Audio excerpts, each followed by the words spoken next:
Hello and what's up guys, welcome back to Chat Online Media, and today we are back again with another video. So guys, US President Joe Biden welcomed Kenyan President William Ruto to White House on Thursday for a state visit aimed at deepening relations with African nations which have been sidelined by wars in Ukraine and Gaza, with a flurry of deal announcements.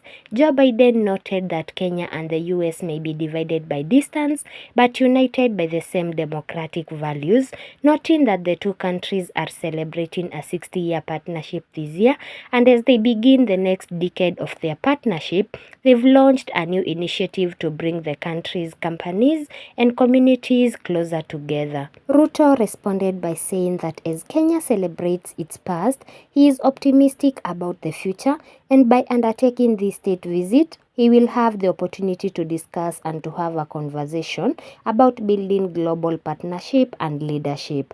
The Kenyan president arrived in the US on Monday and visited Atlanta, Georgia, spoke with CEOs in the White House on Wednesday, and later on Thursday visited Biden in the Oval Office and held a joint press conference before attending a lavish state dinner in the evening.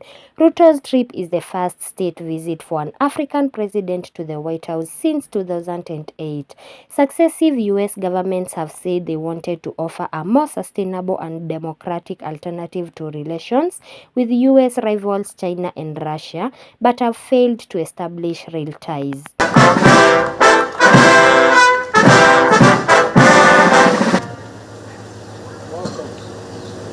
Ready, close. Ready, shut. Ready, face. Hello. How are you?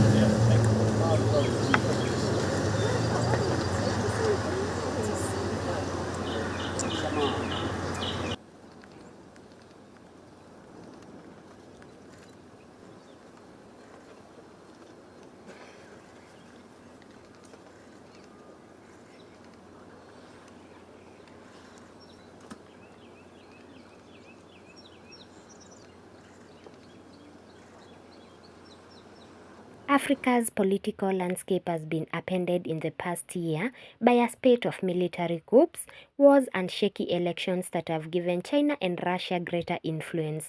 Biden hopes strengthening ties with Kenya, seen as a democratic stronghold, can help stabilize the continent and advance US interests. The White House said Biden would also designate Kenya as a major non-NATO ally, the first sub-Saharan African country to receive the designation. Currently, 18 countries are designated as non-NATO allies, including Qatar, Israel, Brazil, and the Philippines.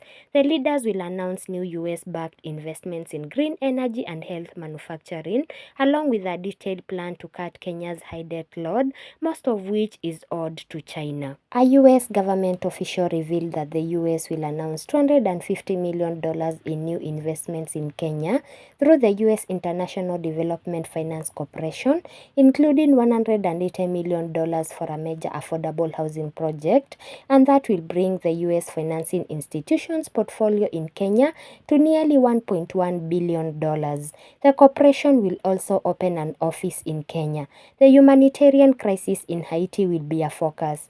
Kenya's plan to deploy 1,000 paramilitary officers to the Caribbean country as part of a UN-backed effort to curb gang violence and hunger has been delayed. President Joe Biden told reporters on Wednesday that he plans an official visit to Africa in February after the US presidential election, an announcement that presumes he will defeat Donald Trump. Biden had earlier pledged to make a trip to Africa sometime in 2023. Ruto will be celebrated at a dinner lit by 1,000 candles and a menu of heirloom tomato soup, butter poached lobster, smoked beef, short ribs, and a white chocolate dessert. Country singer Brad Paisley will headline the dinner along with Howard University's Gospel Choir, both of which are tributes to Ruto's musical interests. Here is a glimpse of the conversation that President Ruto had with President Joe Biden. We have the wherewithal and the capacity to do more together. And Mr. President, we will be exploring opportunities for trade events, for investment, working together in the frameworks that exist whether it is on climate. You remember, Mr. President, we had the Africa Climate Summit that I convened in Nairobi, and we changed the narrative of the African continent. Instead of us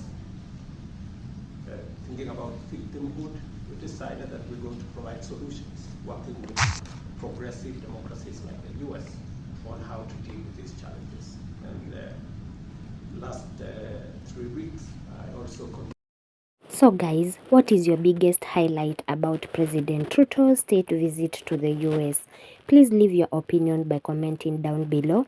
Also remember to subscribe, like, comment and share this video for more amazing updates on the same.